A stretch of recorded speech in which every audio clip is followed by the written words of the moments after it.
Imagine waking up to the smell of crushed grapes, wood smoke, and a bunch of cheerful Portuguese voices shouting instructions you only half understand. Welcome to harvest season, where time slows down, hands stain purple, and today I'm learning something completely new. I've joined some friends here at a quinta near Condeixa, about 30 minutes south of Coimbra. I've helped with wine harvests before, but this time it's not about making wine. It's about something stronger, sweeter, something that they call Jeropiga. All right, welcome back, Vagabonds. I am here over at a friend's farm doing a little bit of a wine harvest, or a grape harvest actually, for wine. And I figured that I'd kind of show you more of a small scale level of what it looks like to harvest grapes. I've taken you out to Penella a couple times to do their grape harvest. And, here's just a little bit of a different way of how harvesting occurs here in Portugal. So I'll go ahead and discuss a little bit of this and show you the reality is, when you travel, you end up making friends. And the longer that you spend with these friends, the stronger those friendships become. And these friendships, they're stronger than this Jeropiga that they talk about. And honestly, since I know nothing about Jeropiga, I had no idea what I was getting into.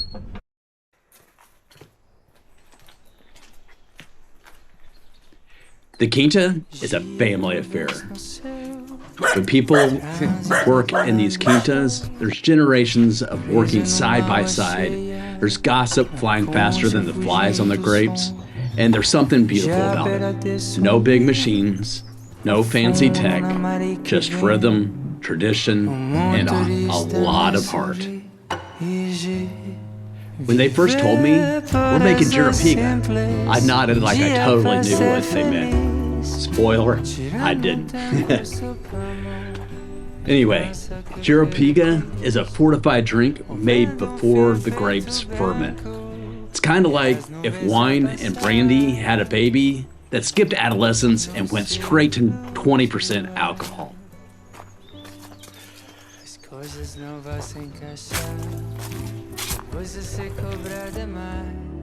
Harvesting is slow work, but there's a rhythm. Pick, snip, toss. Everyone jokes, sings, and occasionally argues about who is slacking.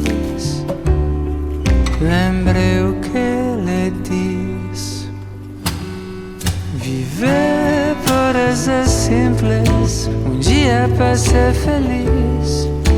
Tirando tempo sob amor, cansa que perepis. O vento fim preto branco. And then lunch arrives like a blessing. Bread, chorizo, and wine from last year's harvest are served. Here we had some slices of pork for pork sandwiches, chips, and fruits. You can taste the soil in this. And I don't mean that in a bad way. It just has this really down-to-earth, make you feel at home type of thing.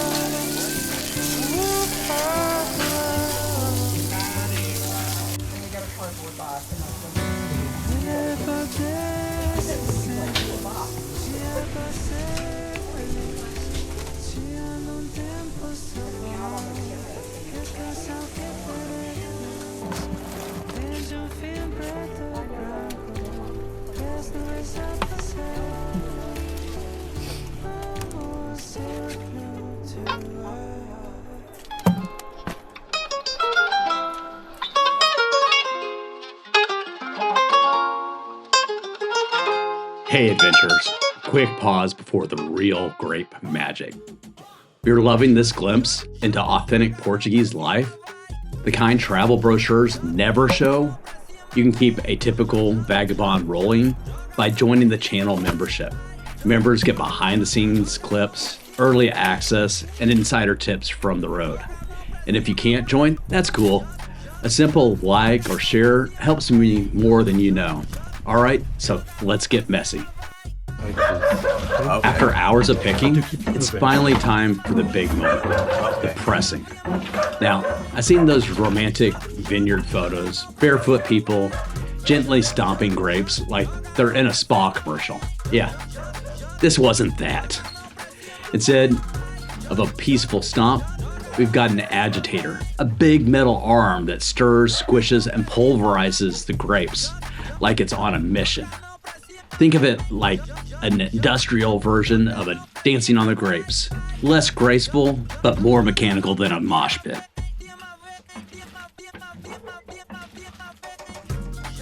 The job of the agitator is to break the skins and release the juice. Basically, coaxing secrets out of the shy grapes. And the sound it makes, somewhere between a washing machine and a horror movie blender. I'm pretty sure that if I fell in there, I'd come out as jam. What's wild is how hands-on this still is. You're constantly checking color, smell, texture. Old school craftsmanship meets mild chaos.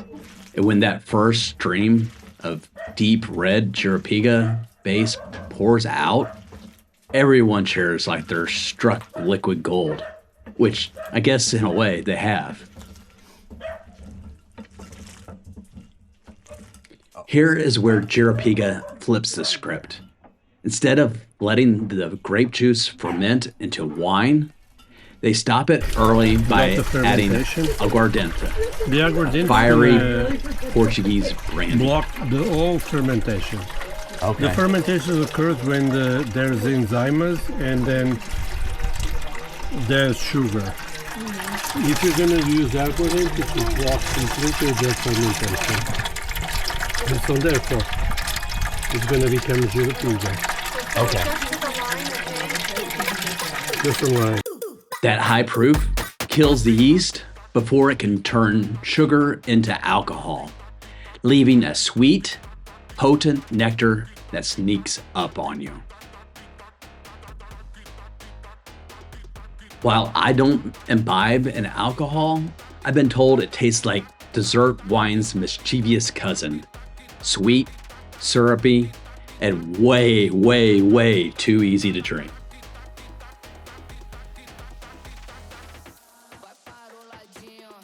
So earlier, I was talking about friendship. And there's something that happens when you travel. You meet people you never expected to. At first, they are strangers sharing a table, a view, or maybe just a simple task. But somewhere between the work, the laughter, and the shared exhaustion, something shifts. That connection becomes a friendship. And the more time that you spend together, the more stories, sweat, and inside jokes that you have. The more that friendship, it turns into something deeper. A quiet kind of love. Not that romantic kind, but that kind that builds from shared effort and mutual respect. Ultimately, travel, no matter how far you go, should be about that. Shared joy and love. Because all the beautiful landscapes in the world mean nothing without someone to laugh with at the end of the day. And I can honestly say, harvesting grapes with friends is one of the best ways to share that love. It's messy, it's loud, and it's pure magic. You can talk to people from one quinta to the next, and everyone swears by their own recipe. Only red grapes. White grapes. 1 year, 3 years. Ask 10 people and you'll get 12 answers. And honestly, that's what makes it special. It's not about perfection, it's about preservation. Keeping a little piece of rural Portugal alive in every single bottle. Standing there, covered in grape juice and pride, I realized this is what slow travel is all about. Not checking off destinations, but connecting with a rhythm older than you. Every sip of Jeropiga tells a different story of families, patience, and grapes that never became wine, but still found their purpose. Maybe There's a life lesson in that. Sometimes things don't have to ferment to turn out beautifully. If you ever get the chance to visit Portugal during harvest season, say yes, even if you don't know what you're doing. And especially if you don't. You'll laugh, you'll learn, and maybe you'll walk away with purple hands and a new appreciation for how this country turns simplicity into art. I'm Carter. This has been another misadventure with a typical vagabond. Don't forget to subscribe for more hidden gems, Portuguese traditions, and offbeat travel stories. Sayud. Until next time, Atamia. All right, this was an absolutely amazing time. I had a great time with my friends here, and the grapes. It was beautiful to get those out there and try out this new technique, or I guess it's really an old technique of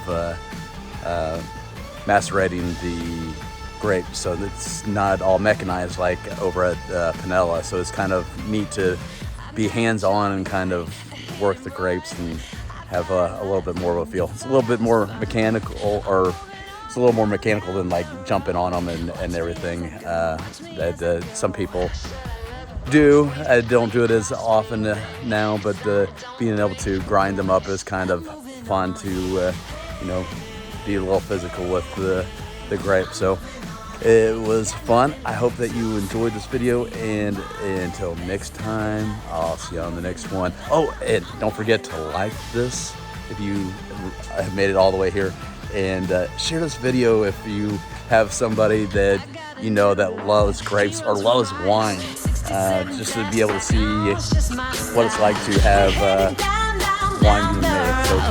So it's been fun, and until next time, I'll see you on the next one. I'm moving on.